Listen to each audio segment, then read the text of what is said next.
Javier Moro es un importante escritor español que lleva muchísimos años cosechando grandes éxitos literarios.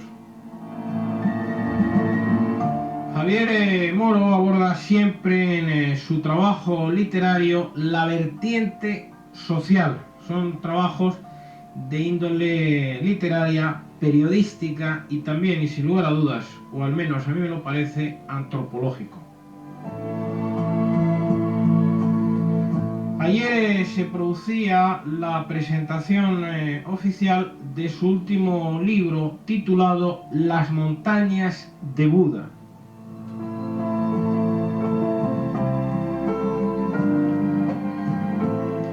Javier Moro, buenos días y muchas gracias por estar con nosotros en España como es. Buenos días, buenos días. ¿Qué es lo que se cuenta en Las montañas de Buda y a propósito de qué nace este libro? Bueno, Las montañas de Buda es la historia de dos chicas jóvenes de 15 y 18 años, con la cabeza rapada, dedicadas a la meditación, dos novicias budistas que se atrevieron, sin embargo, a desafiar allá en Lhasa, la capital del Tíbet, el poder de los chinos. Ellas salieron a manifestarse y por gritar durante 20 segundos "Viva el Tíbet libre y larga vida al Dalai Lama", fueron condenadas a 3 años de reclusión firme. Una de ellas fue horriblemente torturada en aquel cautiverio, ¿no?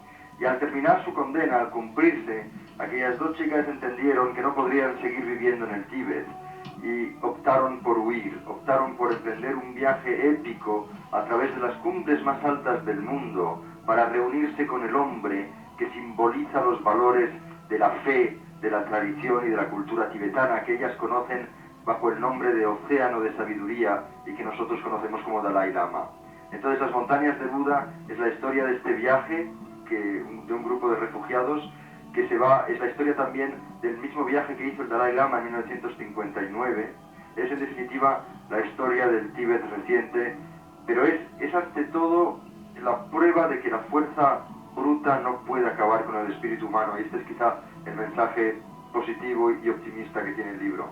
El Tíbet se acercaba a la sociedad española y también a la sociedad integrante de dos países por varios fenómenos que se producían recientemente. Por un lado, el de singulares personalidades del mundo del cine, personas de relevancia social, personas muy famosas que se acercaban a esa filosofía, a esa forma de vida que es el budismo. Y también, indiscutiblemente, una película que tras un importante y singular éxito también ha merecido en este momento las críticas de las autoridades chinas. Sí.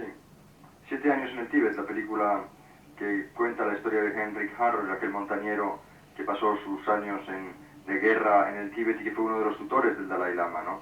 ¿Qué parte hay de verdad y de mentira con respecto a esa ocupación china que realiza en un momento determinado el régimen contra los habitantes del Tíbet? Hombre, lo que están haciendo los chinos es un genocidio planificado y sistemático contra una cultura y una religión y contra un pueblo, ¿no? Los chinos han invadido el Tíbet en 1949 y no es normal realmente que 40 años después siga habiendo refugiados que todos los días emprenden los caminos del exilio porque no pueden vivir en paz en su propia tierra. Y quizá lo más sintomático del drama tibetano es que los padres mandan a sus hijos de 6, 7 y 8 años en un viaje arriesgadísimo por las cumbres del mundo para que ellos puedan educarse en su propio idioma y vivir en su propia religión. Entonces, eso muestra la profundidad de la desesperación de los padres, porque son niños que ellos saben que no volverán a ver más, y que sin embargo los sacrifican para que perpetúen la cultura tibetana en el exterior, en el exilio, ¿no? Es un legado de la ocupación china del Tíbet es dramático. En 40 años han muerto 1.200.000 tibetanos, es decir, una quinta parte del país, a causa de la inanición o de los malos tratos recibidos. 6.250 monasterios han sido totalmente arrasados. El 60% de la herencia literaria del Tíbet, una civilización vieja de 2000 años, ha acabado en la hoguera. Y quizá el último dato es el más espantoso, el más espeluznante de todos, es que 1 de cada 10 tibetanos ha pasado por la cárcel, y eso en su propio país. Don Javier Moro, autor de Las montañas de Buda, editado por Seix Barral. Usted a lo largo del tiempo y con su obra ha buscado siempre un compromiso social, un compromiso también de denuncia. Ahí está el pie del Jaipur, ¿no? Sí, yo en el pie de Jaipur conté, y quizá unos años antes de que esto ocurriese, bueno, conté el inicio de esta campaña contra las minas antipersonas que iniciaron dos veteranos de Vietnam allá en Camboya y que luego desembocó en el Premio Nobel de la Paz, se lo dieron a ellos, a Jody Williams, que era la coordinadora de esta campaña, ¿no? 6 años después. Y también sí había un componente de denuncia, pero es lógico porque yo realmente no soy sino el testigo de mi tiempo y voy recogiendo historias que son realmente símbolo de lo que estamos viviendo hoy en día en todo el mundo, ¿no? Entonces, también estos libros ocupan mucho tiempo, son muy costosos de hacer porque hay que ir varias veces, hay que hacer muchos viajes, hay que reconstruir estas... Porque es un libro que está contado como una novela, pero que todo es verdad en él, ¿no? Como los otros libros anteriores. Entonces, estos libros exigen mucho tiempo y mucha dedicación. Entonces, si yo paso 3 años de mi vida con un tema, pues por lo menos pienso que encima sea útil, ¿no? Antes usted, señor Moro, se había preocupado también por todo lo que está ocurriendo en el Amazonas, ¿no? Sí, ese fue mi primer libro, Senderos de Libertad, que es una gran epopeya sobre la lucha por la defensa de la selva amazónica, ¿no? Y bueno, pues he recontado ahí lo que ha sido realmente la epopeya de los caucheros y cómo lucharon también con muy pocas armas contra un enemigo muchísimo más poderoso.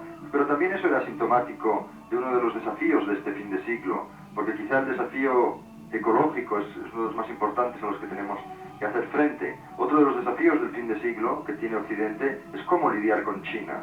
Y por eso quizá me ha interesado también el tema del Tíbet, porque ahí vemos realmente cómo es el régimen chino. No hay que confundir nunca sentimientos antichinos, que es puro racismo, con realmente cuando se habla de los chinos se habla del régimen chino.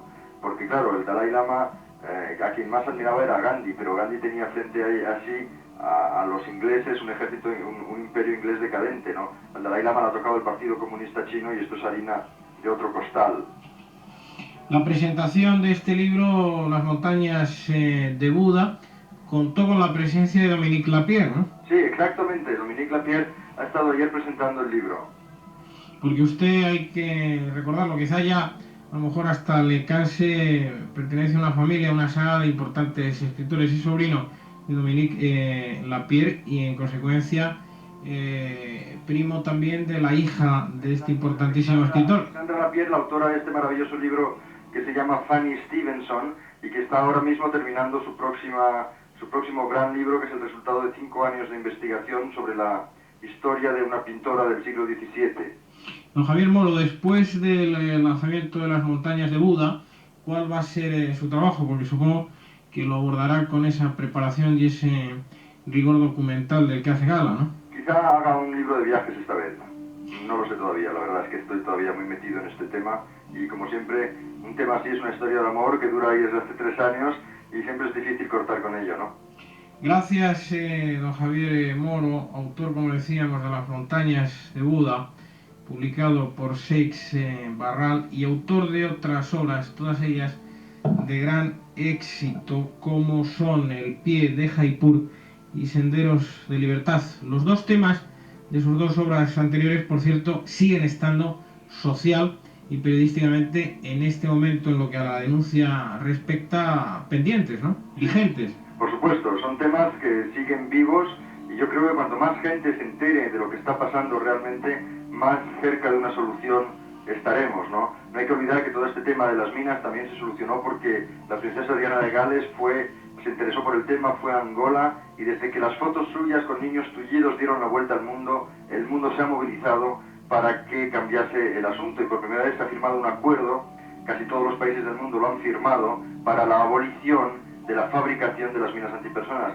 Esto, digamos, es un gran triunfo de la sociedad civil y de la nueva forma, quizá, en que la política internacional se está diseñando en el mundo de hoy.